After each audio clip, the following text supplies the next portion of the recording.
They say the Alaskan forest doesn't let go of what it takes. When young Ethan vanished on a foggy autumn morning, the searchers only found three things: a muddy shoe, a scrap of flannel, and a voice in the mist calling for help that never answered back. They say the forest in Alaska never lets go. I learned that the hard way on the last morning anyone saw my brother alive. The chill clawed through my window before sunrise, chasing sleep from my eyes and hope from my bones. Most folks in our town believed you could survive anything out here if you just listened to the wind and kept a sharp knife. That was before the forest took someone I loved. We lived on the edge of nowhere, where winters bit deep and the summer sun was only a cruel tease you couldn't trust. My father once told me the woods were ancient and sometimes older things wake hungry. On that November morning, the frost curled over the ground like a warning. My little brother Evan crept out before breakfast, boots laced wrong, coat buttoned by nervous hands. When he closed the door behind him, the house settled into a silence that felt almost relieved. My mother was cooking oatmeal. My father was sharpening a hatchet, his face lost behind tired eyes. We didn't notice Evan was gone until the light changed, and by then the day felt wrong, brittle as glass. We found the back gate swinging wide, fresh footprints slicing through the snow toward the tree line. Something about those tracks made me stop breathing. They weren't the playful marks of a boy chasing mischief. They were straight, fast, determined, like someone running from an answer they didn't want. Dad grunted, wiping his hands on his jeans. "Probably just after squirrels," he said, but the voice didn't carry any belief. I followed him through the yard, retracing the steps in the snow. Evan's footprints reached the edge of the woods, then vanished, swallowed by tangled roots and silence. My gut kept screaming, but pride and fear make poor partners, especially in places where the rules don't mean much. By lunchtime, the sun hung low, bruised by the promise of early dusk.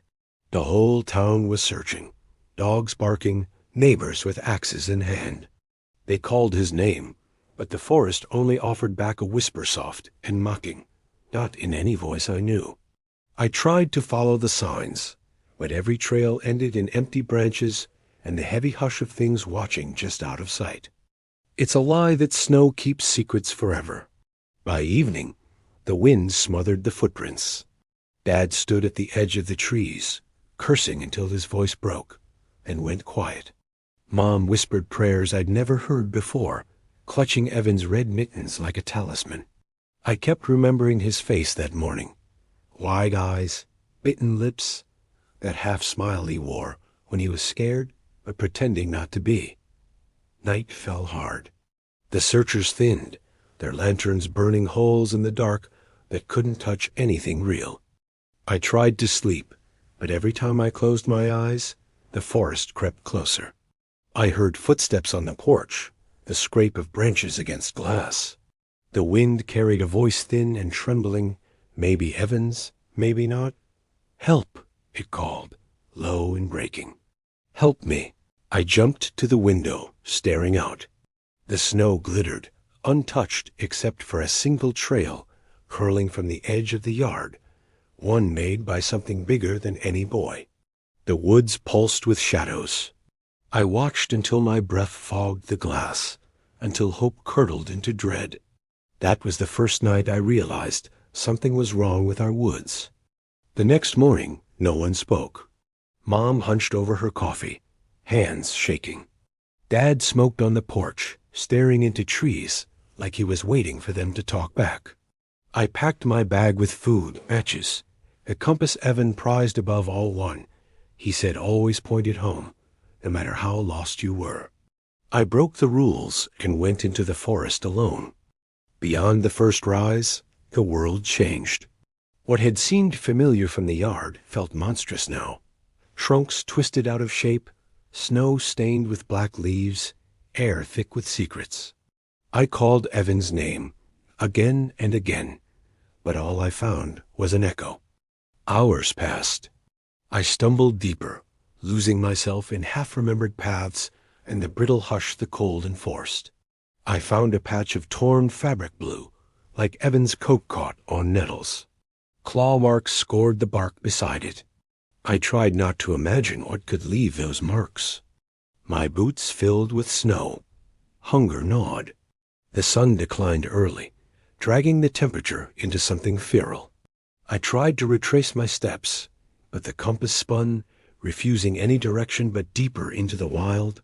That's when I heard the laughter, not the friendly sound of boys playing, but something mean and older, like the wind teasing you before the cold sets in for good. Branches snapped behind me.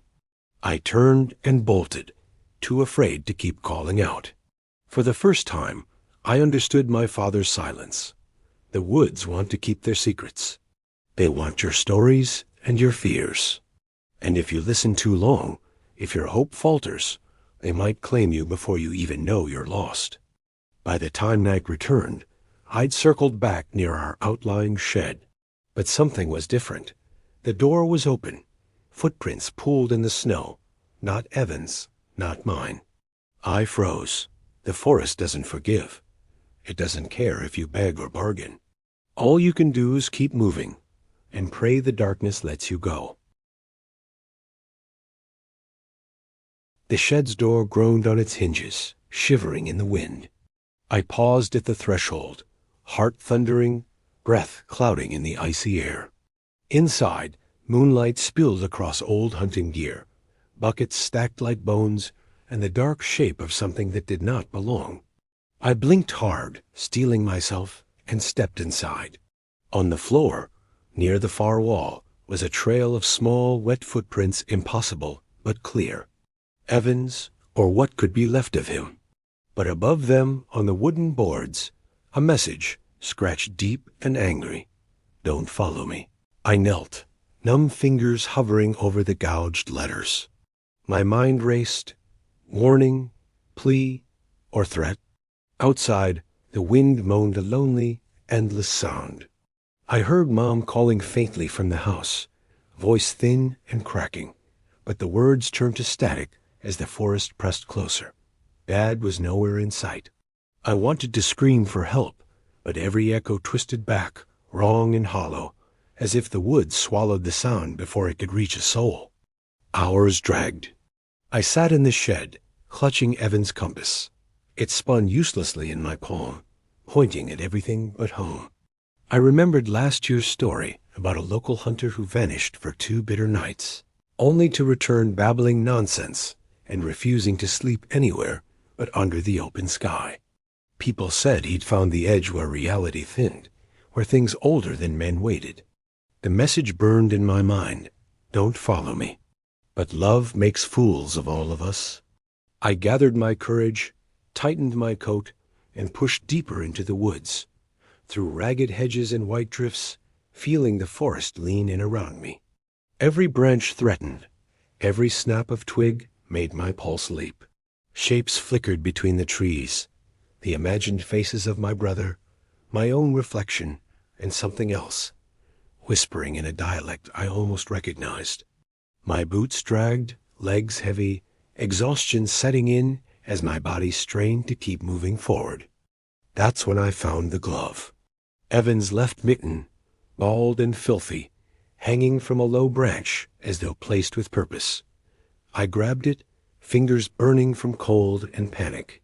Beneath the tree, paw prints too large for any wolf I knew circled in the snow, deep and deliberate.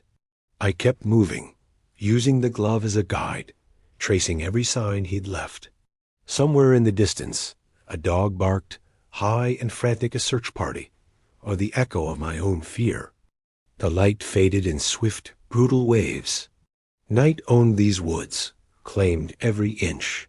Frost crawled along my sleeves, and my thoughts grew sharp, monochrome. The world narrowed to one last hope. In the gathering dark, I saw a faint light, a flicker so slight I might have missed it if I blinked. My heart seized.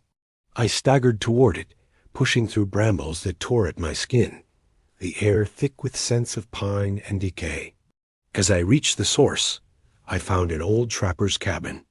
Windows shattered, door long fallen, the remnants of an abandoned life. Inside, the light was not flame, it was the pale green glow of Evan's flashlight, abandoned on the creaking floorboards. There was no sign of him. Clutching the light, I scanned the room. Dust danced, every shadow threatening. On the table, a crumpled piece of paper, a torn diary page waited, half hidden. I unfolded it with shaky hands. "He isn't alone," the note read. Words twisted, ink smudged. I heard something in the dark. It offered me warmth and a way out. But every promise felt colder than the snow. "If you see my light, don't trust the voice." The fear was real now, alive in my heartbeat, my bones. I wrapped my fingers around the compass, tried to steady my breath, listened as the house groaned its warnings. Outside, the wind howled again, a voice layered in grief and threat. I curled up on the cabin floor, unable to fight exhaustion. Rest came fitful, haunted by dreams, Evan's face twisted by cold and terror, the woods whispering secrets I couldn't bear to hear. Branches scratched at broken glass. Something padded circles around the walls. Every time I opened my eyes, the light changed, shadows grew sharper. When dawn finally crawled across the sky, I stood, numb but determined. If the woods wanted Evan, they would have to take me too.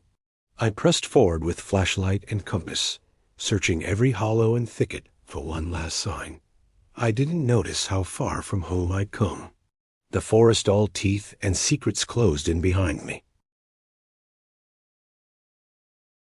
The deeper I plunged into the woods, the more the world narrowed to half-frozen breaths and broken whispers. Shadows pressed closer. The sun was pale and distant, painting twisted silhouettes across the drifts. Every so often, I stopped listening for Evan, for footsteps, for anything human in that endless wild. But the silence was always the loudest answer. I started talking to myself, if only to keep the hush at bay. "You can't get lost if you keep moving," I muttered, voice thin and ragged. "He's just ahead, just past the next tree." One more ridge. But with every step, something changed. The forest grew unfamiliar, a labyrinth of black spruce and alder, their trunks gnarled and stitched with ancient scars. Animal tracks crossed mine. Once I saw the print of a bear, half filled with new snow. It looked fresh, the edges sharp, as if something had only just passed by. Soon, even the wrongness in the shadows felt bigger than any beast. I felt watched. No matter how fast I walked, a sense of presence crept behind me, hungry and patient. I remembered the stories the old hunters told around the stove when the nights stretched too long. Sometimes there were things in the woods that wore your brother's face, but weren't your brother at all. My mind played tricks, branches twisting to hands, wind shaping itself into words. At one clearing, I almost turned back. A dead fox, frozen mid-stride, mouth open in an endless scream, eyes glazed and wide. I whispered a prayer, neither man nor child, then kept moving out of fear of stopping. Light faded, the cold grew teeth. It gnawed at my toes, my fingers. Hunger crawled into my belly, fierce and sharp. I stopped for a moment, huddled against a fallen log, and pulled out the compass. The needle spun shivering. No home, no direction. Just endless forest, dark and deeper still. It was then I heard it again, a voice, low and far away. Evan? Maybe. My own mind, more likely. But the voice kept calling. Over here. I staggered after it, hope ripping through the fear. Each step was a promise. I would bring him back. I would never stop looking. I would not let the forest win. The voice grew louder as I pushed through ice-clawed ferns and brittle trees. Over here. It echoed, tinged with something almost familiar and almost wrong. Suddenly, the trees parted, and I burst into another clearing. In the center stood impossibly a tall, crooked figure, draped in shadow. Its eyes gleamed cold blue and unmoving. It beckoned with long, spindly arms. The snow around it was undisturbed, except for a trail of small footprints Evans leading to its feet. Terror nailed me in place. My mind screamed at me to run, to hide, to pray. But I couldn't leave this creature. This thing was the only clue I had left. I opened my mouth to speak, but the words died, strangled by cold and fear. The figure tilted its head, watching me with a blank curiosity. "What do you want?" I whispered, though my voice barely carried past my teeth. It answered not with words, but with silence so deep it roared in my ears. The air thickened until I choked. The world tunneled. I saw images. Evan's face, colorless and lost. The trees swallowing him whole. Something ancient and cruel lurking behind every trunk. Then, as quickly as it appeared, the figure flickered and vanished, the clearing empty but for the footprints in the snow. The quiet that followed pressed so hard against my chest, I nearly sobbed. I staggered forward, tracing Evan's tracks. Each one felt like a question I couldn't answer. Where was he?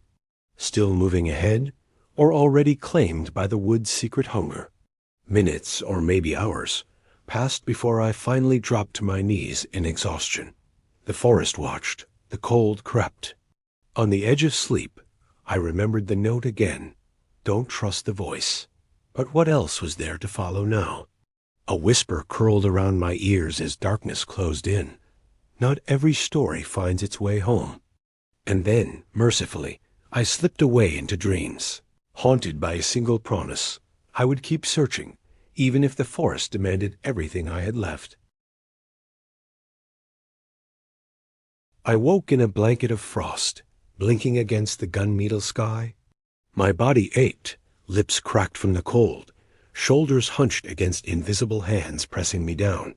Memory thrashed the footprints, the whispering trees, the towering figure, until it settled into a single question. Was Evan still moving, or had I lost him to the forest's hunger? I stumbled forward, half sure I was following a phantom. The compass in my hand felt heavier than steel, needle circling without mercy. I called my brother's name. The echo skittered through birch and spruce, chased by the snapping branches and the crunch of unseen paws. No answer. Not anymore. Every now and then, I found signed shreds of fabric, a marble dropped in the snow, fingerprints frozen on a slick trunk. Each new clue deepened the dread, painting a story of flight and fear, of a boy hunted not just by cold or wild things, but by something old as the land. The forest grew stranger. There were piles of stones in careful stacks, circles etched in the snow as if drawn by trembling hands. Once, as dusk thickened, I passed a tree carved with dozens of names, some half erased by time and rot. Evans wasn't there, but the space for it seemed reserved. On the third night, I saw another light flickering orange, hinting of fire and rescue. I surged toward it, throat raw from pleading.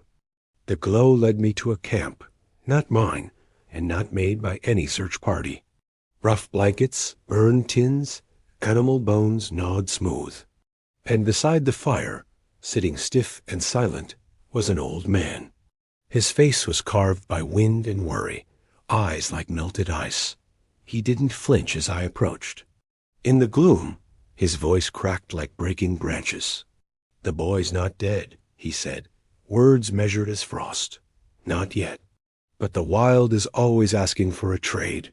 I dropped to the log opposite him, hands shaking as I hunched over the compass and the battered flashlight. "Did you see him?" "My brother, Evan. He's only 8. The old man nodded, but didn't look up. Children wander in. Sometimes something calls them deeper. Sometimes they come back. Most times they don't. The woods remember what they take." He poked at the ashes. Sparks danced. I heard him. Said he was cold, scared. Said someone promised him warmth if he just kept walking. Told him to leave signs.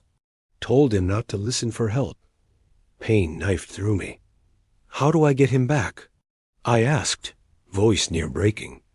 He regarded me now. He's cold and heavy. You don't take anything.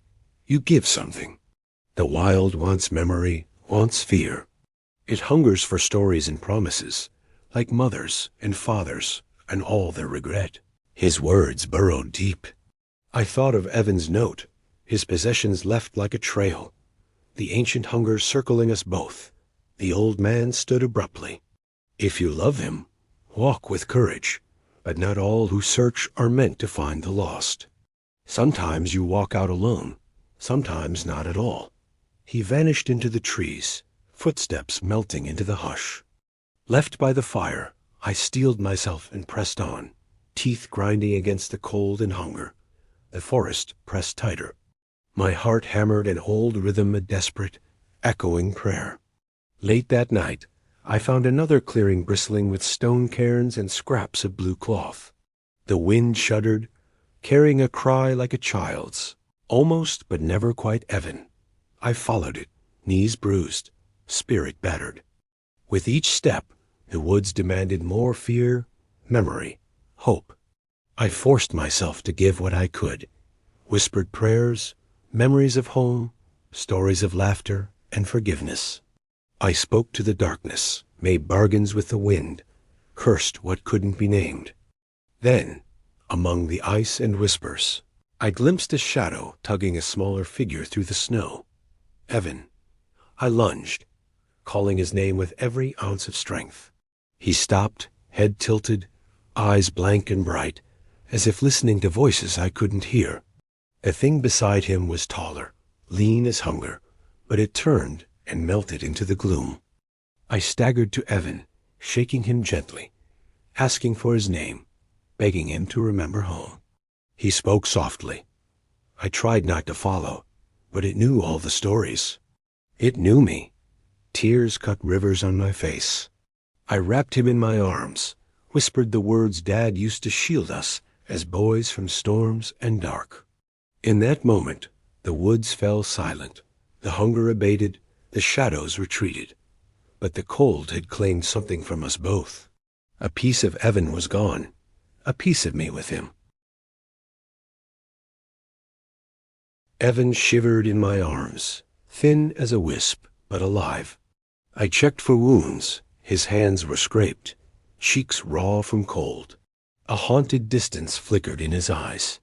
I wrapped both of us in a faded blanket I found in the old camp. The fire's embers barely glowed. The wild felt poised to sweep in and finish what it started. We dared not linger. I hoisted Evan on my hip and began the long, frozen walk home. Every step was a trial. Snow filled our boot prints, branches clawed at our clothes, and the forest's hush threatened to swallow our voices. Evan barely spoke, and when he did, it was strange mixed with whispers, sometimes repeating words that weren't his. "It's lonely," he said once. I tried not to listen. I tried not to answer, but he kept asking what I remembered. I gripped his shoulder, fighting every urge to look back. The way was never obvious. The compass spun, useless now. So I followed my own memory, the shape of distant hills and the lines of withered trees Dad taught me years ago. Somewhere between dusk and blackest night, the woods tested us one last time. We crossed a patch of ground, so silent even the wind refused to rise. Shadows snaked between the trees. My vision peeled back layers of fear, exposing faint shapes all around. I whispered the old rhyme our mother taught us, half blessing, half plea for protection. As we pressed on, an echo followed us. Not every story finds its way home. Evan stumbled, voice weak. I was lost, Sam. I thought I'd be forgotten. I knelt before him in the gloom. You're not. You are never alone. There's always someone who remembers. The forest felt the words. The chill lifted. Sunlight crept in behind distant clouds. The wild would never truly release us, but it was a small miracle. It let us pass. We staggered out onto the frozen yard, the outline of our home blurred by wind-blown snow. Dad rushed from the porch, arms open, hope wider than the sky. Mom met us at the door. She wept into Evan's hair. She tightened around me, holding us both until the cold lost its grip. Neighbors came, voices soft and anxious, bearing blankets, soup, prayers. Some asked what we saw, what took us so long, what the woods had wanted. But we told only the edges of the truth, a boy who left signs and a brother who followed, a night when the forest almost won. As dawn broke, the world seemed smaller but safer. Evan slept for a day and a half. He woke changed, quieter, old secrets lingering behind his blue eyes. Sometimes he stared at the trees, lips moving as if answering distant questions. I kept watch, guarding the margin between wild and home, knowing the woods were never truly defeated. We carried scars, grief, and the hard gift of memory. But we found each other. Sometimes in deepest night, I hear the whisper on the wind stories the forest wants. Hunger it will never lose. I hold Evan's compass in my palm, and I remember, not every mystery deserves to be solved. Sometimes survival itself is the answer. Time bends after wilderness swallows you whole. Months slip by, marked by the hush of snow and the restless tremor of wind pressing at our door. Evan grows stronger, but quiet. He clings close, eyes flickering when the trees sway or the house settles late at night. Sometimes I catch him sketching circles in the frost on our window, lips moving in silent dialogue with whatever lingers in his memory. Neighbors ask for the story, unable to let go of the town's newest unsolved mystery. I tell them what they'll believe: a boy lost, a miracle found. They nod. Sometimes they shiver. But late at night, after everyone else sleeps, I hear Evan's voice whispering into the dark. Sometimes I join him.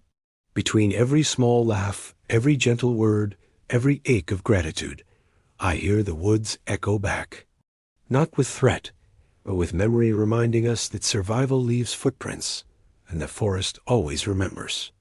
I walk in the morning, the cold biting and bracing. I leave blue mittens at the edge of the woods, trace small cairns by the creek, pay tribute to the wild that both claimed and spared us. My fear and awe live side by side, stitched together by loss, love, and the knowledge that sometimes the answer isn't in rescue, but in endurance, in refusing to let the mystery swallow what matters. Evan hums to himself now, less lost, always changed. Our wounds, visible and not, remind us. The wild will always call for stories, and for those who vanish. Sometimes it takes. Sometimes it gives back. But in the hush between snow and morning, the survivors are left to remake their lives from fragments, always listening for the echo and always, always remembering. The woods keep their secrets. We keep ours. But if anyone asks, I tell them simply, my brother was lost. He came back.